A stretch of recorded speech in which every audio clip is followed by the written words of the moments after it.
Second stopping place. In the name of God, the merciful, the compassionate. Say, He is God, the one and only. God, the eternally without one. This stopping place consists of three aims. The first aim. The representative of the people of misguidance and those who assign partners to God fell to earth at the slap he received from a star, as was described at the end of the first stopping place. So, because he could find nothing going for him anywhere, from the particles to the stars, he gave up laying claim to them in that way, and instead tried by means of three important questions to induce doubts in believers' minds about divine unity and oneness. The first question. He said in the manner of the atheists, O you who believe in one God, looking on behalf of my clients, I could find nothing, nor get anything at all out of the beings in the universe. I could not substantiate my claims. But then, how do you prove the existence of one who is single and unique and possesses infinite power? Why do you not think it possible for others to interfere and to share in his power? The answer. It is decisively proved in the 22nd word that every creature, every particle, every star is an illuminating argument for the necessarily existent and absolutely powerful one. Every link in the chains of beings in the universe is a clear evidence for his unity. The all-wise Qur'an proves this with its innumerable proofs, and mentions most frequently those proofs that are clearest in the view of people generally. For example, if you ask them, who is it that created the heavens and the earth, they will certainly say, God. And among his signs is the creation of the heavens and the earth, and the variations in your languages and colors. With this and many verses like them, the all-wise Qur'an presents the creation of the heavens and earth as self-evident proofs of divine unity. And so, whether they like it or not, because of the way the heavens and earth have been created, anyone who is conscious and intelligent will be compelled to affirm the glorious Creator. As the Qur'an says, they will certainly say, God. In the first stopping place, we started with a particle and demonstrated the stamp of unity on beings as far as the stars and the heavens. With verses like this, the Qur'an repels the ascribing of partners to God, from the stars and heavens down to particles. It indicates this in the following way. The possessor of absolute power, who creates the heavens and earth with such order and balance, of course, creates the solar system, which is a region of it.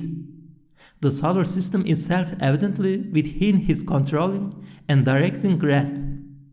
Since that absolutely powerful one holds the sun and its planets within his grasp and orders, subjugates, and directs them, certainly the earth, which is a member of the solar system and is tied to the sun, is also within his regulating and controlling grasp. Since this is so, the beings which are created and inscribed on the face of the earth and are like its aims and fruits are also within his sustaining and perfecting grasp. And since all the creatures spread and scattered over the earth, which gild and adorn its face, are continuously renewed, coming and going, filling the earth and being emptied from it, they are all of them within the grasp of his knowledge and power, and since they are measured and ordered on the scales of justice and wisdom, and since all the species of animate beings are within the grasp of his power, certainly all the well-ordered and faultless members of those species, which are like miniature specimens of the cosmos, balanced sheets of each species, and tiny indexes of the book of the universe, must also be within his creating, sustaining, directing, and perfecting grasp. And since this is so, the cells, blood corpuscles, limbs, and muscles, which comprise those animate creatures' bodies, are also self-evidently within the grasp of his knowledge and power. And since every cell and corpuscle is under his command and within his grasp, and since they are in motion according to his laws, surely the particles out of which they are formed, and which are like shuttles, weaving the embroideries of art which clothe them, are also necessarily within the grasp of his power and the sphere of his knowledge. For they are in motion in orderly fashion, faultlessly performing duties at his command, with his permission and through his power. And since this is so, the identifying features and distinguishing marks to be found on everyone, all the differences in faces, voices, and languages of necessity also occur through his knowledge and wisdom. So now look again at the verse which mentions and points out the beginning and end of this chain. And among his signs is the creation of the heavens and the earth, and the variations in your languages and your colors. Indeed, in that are signs for those who know. We therefore now say, O representative of the unbelievers, you can see these arguments, as strong as the chains of the universe, prove the path of affirming divine unity, and they demonstrate a possessor of absolute power.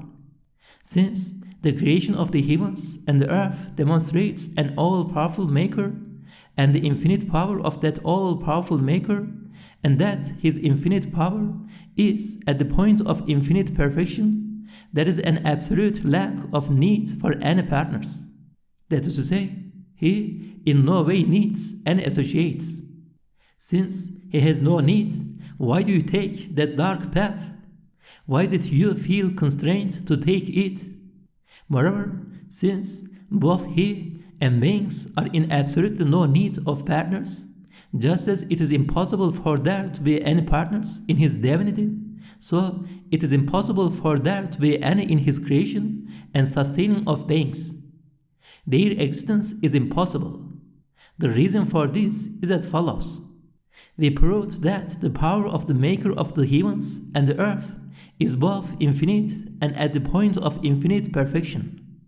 If there was any partner, it would mean that, although his power is infinite, another finite power would threaten and overcome his infinite and perfect power and would take possession of a certain areas of it. It would then be necessary, without there being any compulsion, for something finite to make something infinite finite and limited, and for itself to become infinite for a time. This is a manifold and most irrational impossibility. Also, since there is no need for partners, and since their existence is impossible, to claim otherwise is purely arbitrary. That is, since there is no cause that could induce such a claim, rationally or logically, it would be meaningless. According to the science of jurisprudence, such a claim is designated arbitrary. That is, it is a meaningless, abstract claim. A principle of the sciences of theology and jurisprudence is this, that a probability not originating from any indication or sign has no importance. It cannot induce doubt in a matter that is definite. It cannot shake the certainty that is based on sound judgment. For example, it is possible that Barla or aerated lake consists of grape molasses, or that it has been transformed into oil. But since that possibility does not originate from any indication, it does not affect our certain knowledge or induce doubt in the fact that it consists of water. Therefore, we questioned every sort of creature from every corner of the cosmos, and whatever was questioned, from the particles to the stars in the first stopping place, and from the creation of the heavens and the earth to the individual features in faces in the second stopping place, everything demonstrated through the tongue of its being the seal of unity, everything testified that God is one. You saw this for yourself. There is, then, nothing in any of the creatures in the universe on which the possibility of God having any partners could be constructed. That is to say, since to claim that God does have partners is purely arbitrary and meaningless and is an abstract claim, it is pure ignorance and unqualified stupidity. Thus, nothing remains for the representative of the people of misguidance to say in the face of this. The only thing he could say was, what indicates that God has partners is the configuration of causes in the cosmos. It is that everything is tied to a cause. So that means that causes have an actual effect, and if they have an effect, are not they able to be God's partners? The answer: effects have been tied to causes because divine will and wisdom require them to be so, and so that great numbers of the divine names may be manifested. Everything has been tied to a cause, but we have decisively proved in numerous places, including many of the words, that causes have no actual power with which to create their effects. So, for now, we shall just say this. Among causes, human beings are self-evidently the most superior and have the greatest power of choice and the most extensive ability to control and direct other causes. And among the most obvious of man's actions over which he exercises choice are eating and the powers of speech and thought. Furthermore, all these faculties are extremely well ordered, wonderful, and purposeful chains. But of the 100 links in these chains, only one is subject to man's power of choice. For example, in the chain of actions concerning food, which stretches from the nourishment of the body's cells to the forming of fruit, only moving the jaw and chewing the food is subject to man's choice. And in the chain of speech, only exhaling air and blowing it into the mold of articulated letters. And while a word in the mouth is a seed, it becomes like a tree. In the air it yields the fruits of millions of the same word, and enters the ears of listeners along with millions of others. Man's imagination can barely reach this metaphorical truth, so how should the short arm of choice reach it? Since among causes man is the most superior and has the greatest power of choice, and yet his hands are thus tied from real creation, how should other causes, such as inanimate creatures, animals, the elements, and nature have any real power of disposal over other causes? Each of those causes is only a container, a cover for the dominical works, a tray bearer for the gifts of the compassionate one. Of course, the receptacle for a king's gift, or the handkerchief in which it is wrapped, or the individual who brings the gift which is placed in his hand, can in no way be partners in the king's sovereignty. Anyone who supposes that they are partners is imagining nonsensical absurdities. In the same way, apparent causes and intermediaries can have absolutely no share in God's sustaining of His creatures. Their lot is only to perform a service of worship. The second aim. The representative of those who ascribe partners to God could in no respect prove that way, and so, although despairing, since he wanted to destroy the way of those who affirm divine unity, he tried to sow doubts in their minds by asking the following question. The second question: O you who affirm divine unity, you say, He is God, the one and only, God, the eternally besought one, that the creator of the universe is one, He is single, He is eternally besought by all creatures, and that the creator of everything is He, that He is one in essence, and at the same time, the reins of everything are directly in His hand, the key to everything is in His grasp. One thing cannot be an obstacle to another. And you say that, at the same instant, He has total disposal over all things, and all their states. How can such a far-fetched fact be believed? How can a single individual be in innumerable places and do innumerable things at the same time with no difficulty? The answer. This question may be answered through explaining an extremely profound, subtle, elevated, and comprehensive mystery concerning divine oneness and eternal besoughtedness. Man's mind can only look at this mystery through the telescope and observatory of comparison and allegory.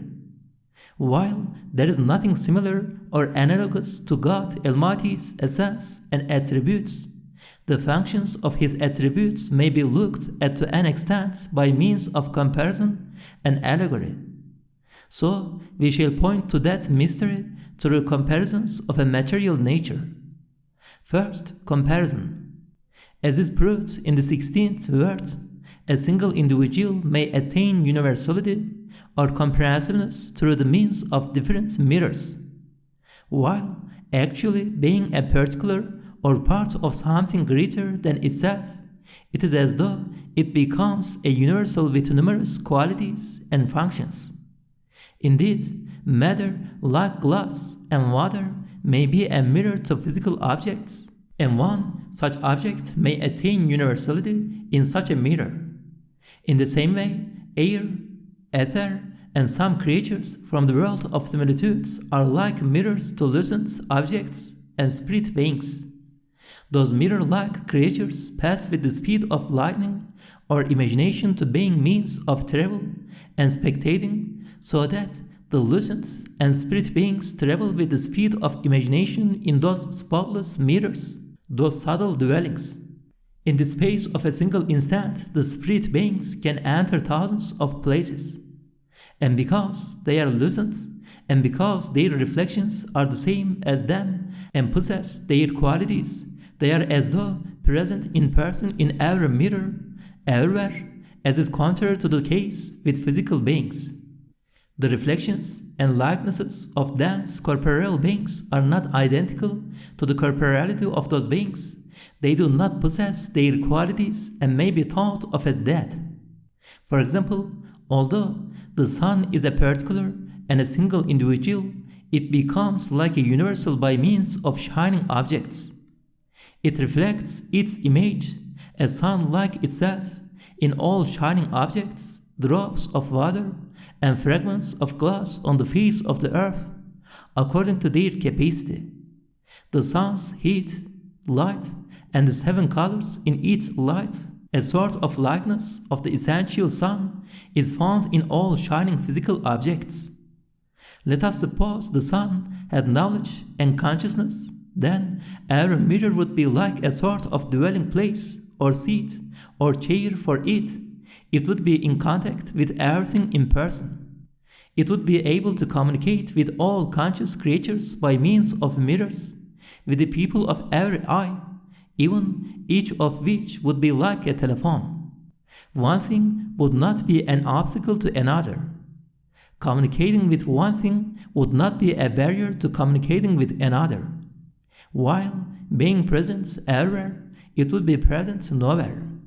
If the sun, which is like a material, partial, and inanimate mirror to only the divine name of light, out of innumerable names, can therefore display universal activity in an unlimited number of places, while, being a single individual, should the all-glorious one, with the oneness of his essence, be unable to perform innumerable actions at the same time?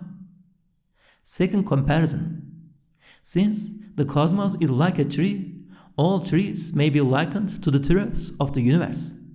So we shall take the mighty and majestic plane tree facing this room as a miniature example of the universe, and demonstrate with it the manifestation of divine oneness in the universe.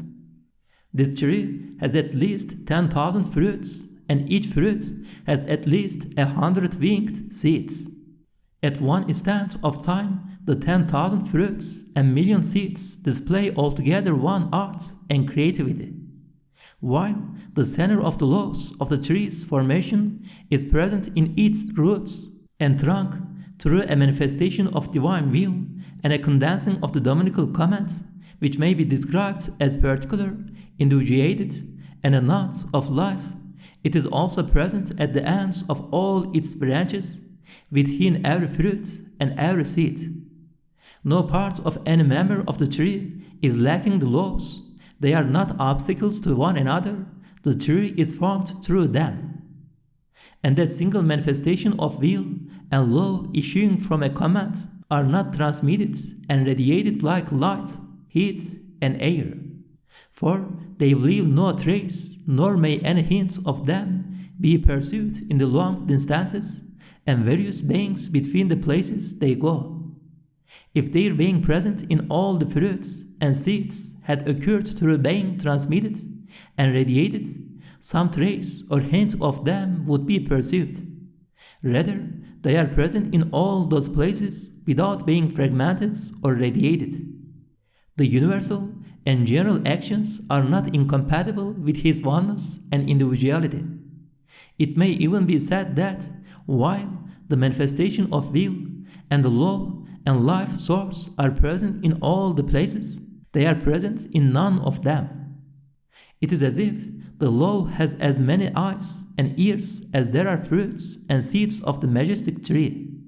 Yes, each part of the tree is like a center of the senses of the law, so that their long intermediaries are not a veil and do not form a barrier, but, like telephone wires, are a means of facilitating and bringing things closer. The farthest is like the nearest.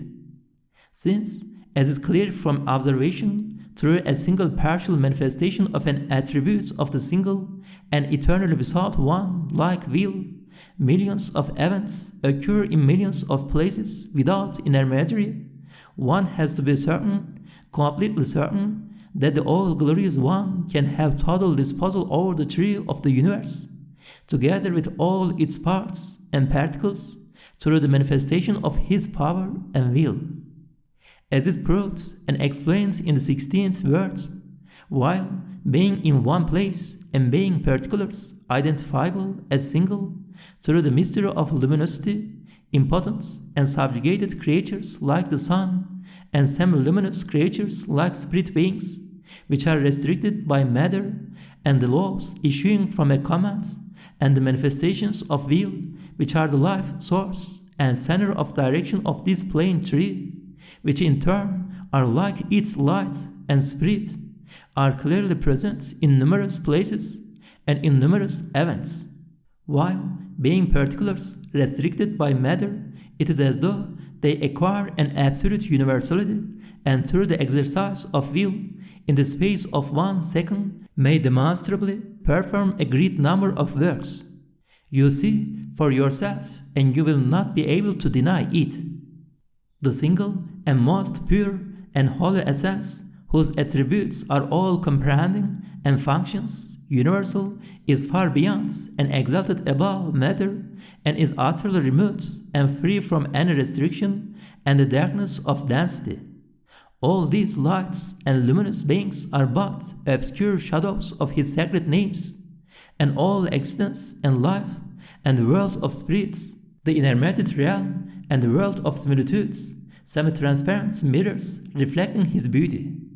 What being can be hidden in the face of his oneness, which is within the manifestation of his attributes and actions, which in turn are evident through his universal will, absolute power, and all-embracing knowledge? What matter can be difficult for him? What place can be concealed from him? What object can remain distant from him? What individual can draw close to him without acquiring universality? Can anything at all be hidden from him? Can any matter at all be an obstacle to another? Can any place at all be empty of his presence?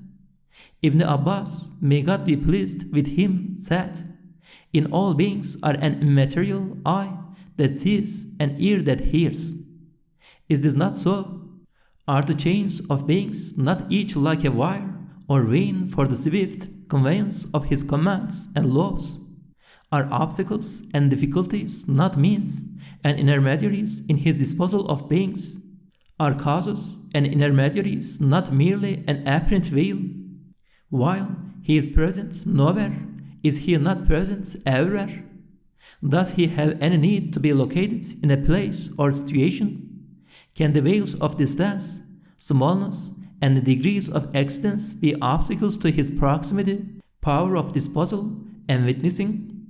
Moreover, could the qualities pertaining to material, contingent, dense, numerous, restricted and limited beings, and the states of change, transformation, division, and occupying space, which are their particular and confined necessary consequences, in any way touch the most pure and holy essence, who is far beyond matter, is necessarily extant, the light of lights, and is single, one, and free from any restriction or limitation, and exalted above and pure of any fault or deficiency? Could impotence in any way be fitting for him? Could any defect approach the skirt of his splendor and glory?